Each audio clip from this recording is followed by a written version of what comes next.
What's going on, guys? Well, in front of us we have a 2009 Yamaha R6.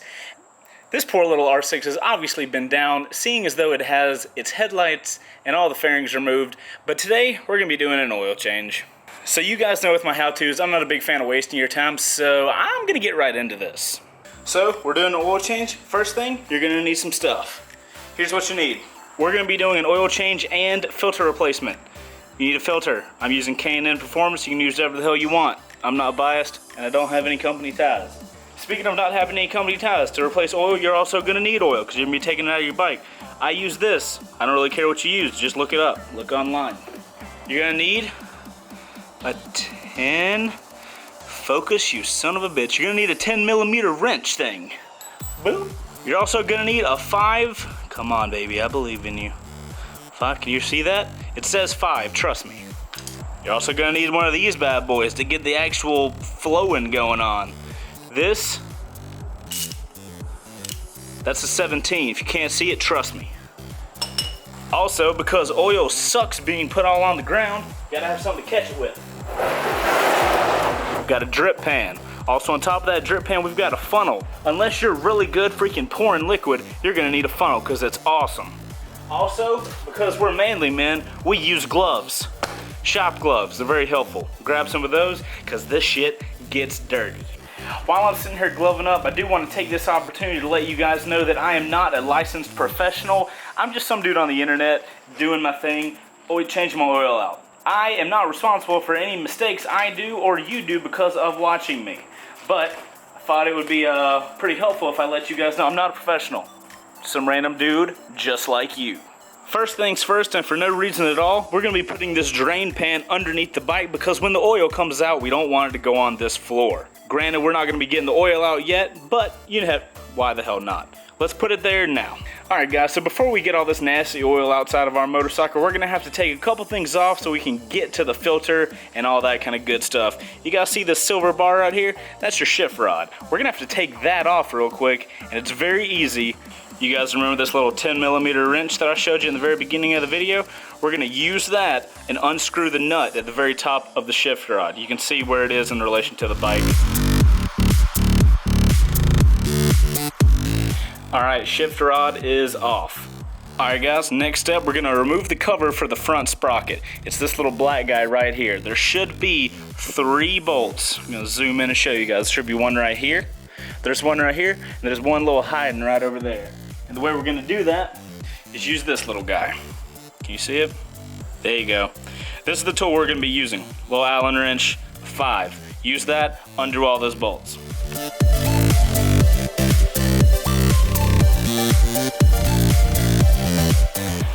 That was a little harder than I expected because I was a genius and I was like, yeah, we're going to do this with the crash cage on. Woohoo! So there you have your front sprocket. Guys, I will recommend, while you have this front sprocket cover off, you really should consider cleaning out all this gunk that's gonna build up in here. Unless you typically do this kind of thing, I can promise you the inside of your front sprocket is gonna be full of nasty shit. So take this opportunity and clean that thing out. I gotta admit though, that front sprocket looks pretty freaking cool, all exposed and whatnot. If you guys want to see high definition photos of this entire process and just little artsy photos I take around the bike, you can check out the link in the description to an Our Moto forum page where I'm taking all the photos and I'm posting up the whole thing, just photos of the how-to. So if you guys want to check that out, link in the description. Let's get back to this thing though. Alright guys, I'm going to hand hold you for a second. Our next step is going to remove these hoses so it gives us a little more room to work with the oil filter. So if you guys look down here, there's these little tabs. You just pull them around those tabs. And that way you can just put them over here out of the way. Just bend them over here for now. We'll do the same thing with the other one. And we'll thread those back in like they were when we get done, but this way it gives us more room to work with everything down here. Next step is we're going to be draining the oil out of the bottom. The drain bolt for the oil is right in underneath that little silver piece right there. Before we get to that though, we're going to walk to the other side of the bike and remove the oil cap so that there's going to be easy airflow throughout the system. That can be found right here, guys. Oh my good lord. If you're weak like me, then grab tools. Holy shit. That took so much effort. Jesus. Okay, so unless you're He-Man, or maybe I'm just really weak. Anyway, just have the cap off. I'm going to place it down here on the ground so that we can use it when we come back. Alright guys, so we've got our drain pan underneath the bike. Oil's going to be coming out of this guy right here. To get that undone, we're going to be using our 17mm wrench.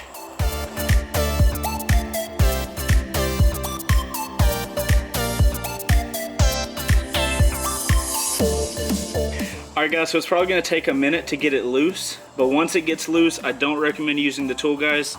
I recommend you go to hands, because what's going to happen is when this gets loose enough, oil's going to start coming down, and you want to be able to grab it with your fingers.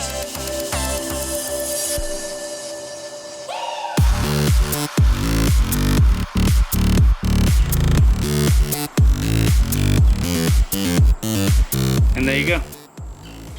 Got a little bolt here.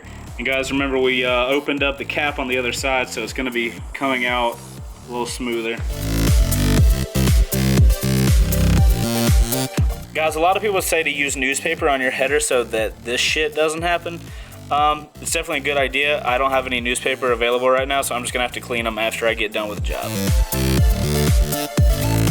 So guys, before the shenanigans ensue and I show you how I'm going to try to get the oil filter off, I want to show you guys, I didn't have, like I said, I didn't have newspaper, but I just put tinfoil on the header, so this is going to be the messier part, I believe, the taking off the filter. So I went ahead and put some tinfoil over. Literally anything that covers these guys, you should be solid. So let's get to the fun part of taking this little guy off.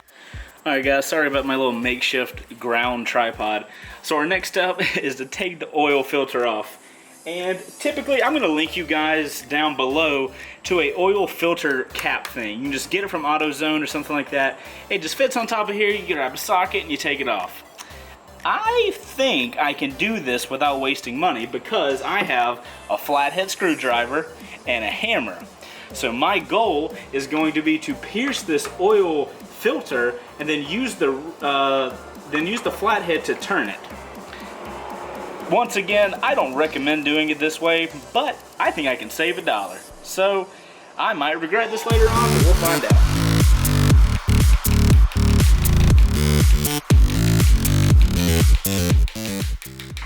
We have pierced the oil filter. Okay, oil filter pierced, check.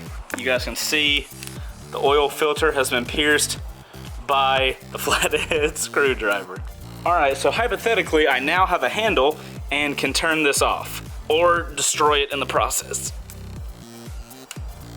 Oh shit, it's turning. Okay, it's turning. That's a really good sign. I think we're gonna have to pierce it again. Hold on. I'm gonna call this piece of video the re-piercing. You guys can see all the oil from the filter. Keep turning, just keep turning. I'm telling you guys, it's easier the other way, but it's free this way. Also, I look forward to reading the comments of like, you're gonna ruin your motorcycle if you keep doing that. Also, I'm gonna show you guys, there we go, look at that. Look at that, hell yeah. Suck it, needed wrench. Alrighty guys. Heck yeah. Just keep turning, just keep turning. All right, we're gonna do the rest of this by hand, cause why not? So there you guys go, how to get an oil filter off. Okay, old oil filter, check. Guys, I do wanna take a second and reiterate, I do not recommend you attacking your oil filter with a flathead screwdriver. Yes, it does work. It is not the preferred method. It will save you like 15, 16 bucks. You have to make that decision if that's worth doing. Alrighty guys, next up, we've got the K&N oil filter. I'm gonna show you guys why I'm gonna go with K&N instead of another oil filter like this one that got killed. So here you can see the old oil filter that was on the bike, and here you can see the K&N one. The K&N one comes built in with a nut at the top, so you can just use a wrench and get it off, and then you don't have to destroy your oil filter with a flathead screwdriver.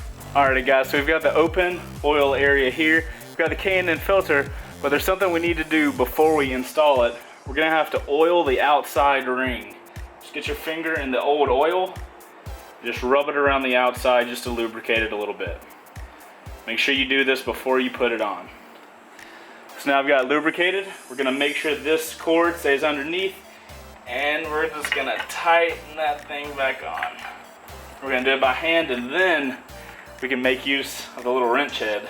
I just realized something even better about the K&N head, little wrench part at the top. It's the exact same size. This might just be on the R6s, but it's the exact same size that the oil nut is. So I can use the exact same tool to tighten it back on.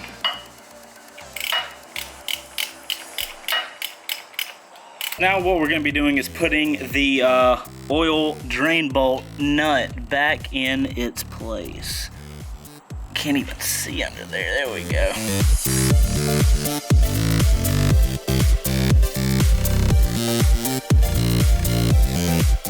Alright guys, so we've got the oil drain bolt on tight. We've got the oil filter on and tight. We're going to take off this tin foil because our dirty job is, oh good God, is relatively done. Alright guys, so before I go put the oil in, I'm just going to clean up the little areas around here where oil got on the bike, so that way we are oil free. I don't think it'll cause too much of a problem if you don't, but other than probably a little bit of smoking or something.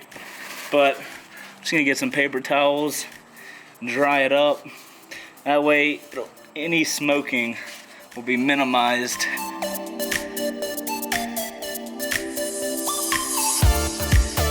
Alrighty, let's get our tubing back to underneath where it was. Check, check, check. Alrighty, you can see that the tubing goes back in between all of this good stuff. Should pop out the bottom. Alright, let's clean out this gun and show you guys what it can look like. Guys, look at that. That is what comes out. This is just my finger. That's one finger, man. I can... Actually, you know, we can pull this whole thing out. Can you guys see the freaking gunk buildup? I hope you guys can tell all the nasty shit that I got off from this area underneath. Alrighty guys, so now it's time to add oil back into the system. We've got our little plastic funnel, and we've got 3 quarts of oil. From what I understand, it's going to use a little more than 2.5 of these guys. I'll show you guys how much we end up using at the end. So we've got the 3 quarts of oil in. I do need to mention that I personally put 3 quarts of oil in the engine because I'm going to be updating my stator soon to a Woodcraft stator cover, and in doing that process I am going to be losing some oil. If you guys are just doing an oil change, I recommend you guys putting in 2.75 liters of whatever oil you end up using.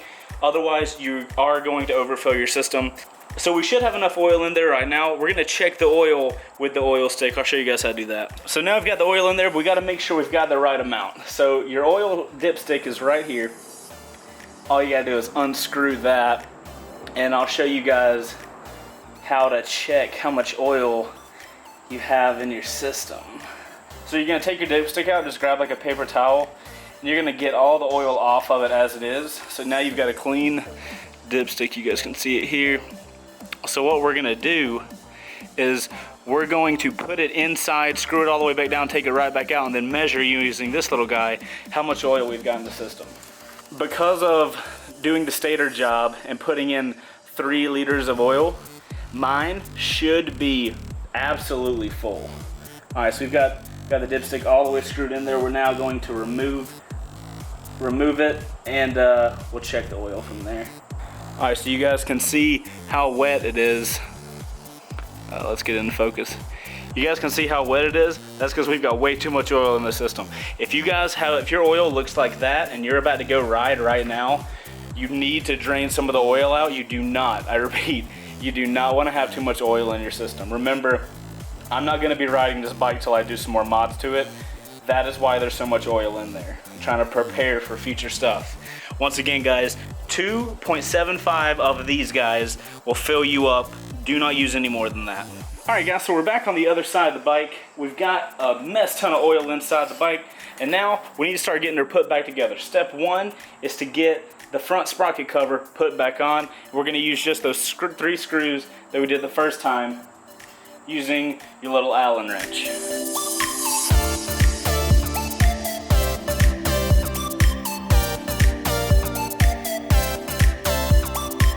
So we've got the front sprocket cover put back on. Now we got to get the shifter rod back going on. So if you move your shifter up, I'm going to be working with this race rail bullshit.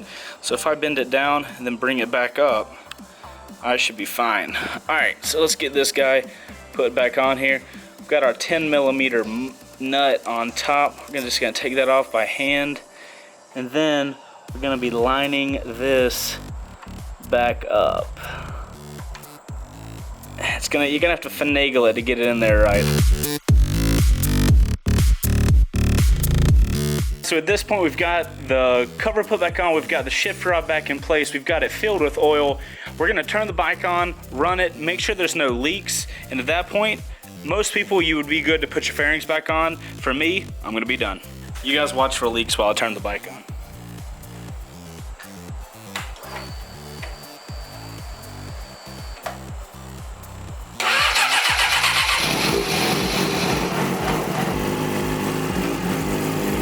At this point, if you don't have any leaks on the ground and your bike is running just good, you're ready to put your fairings back on and call this a job done. This has been a 2009 Yamaha R6 oil change. If the video helped you out, make sure to hit that like button and subscribe to the channel for more videos. And I will see you guys on the next video. You guys take it easy. Later.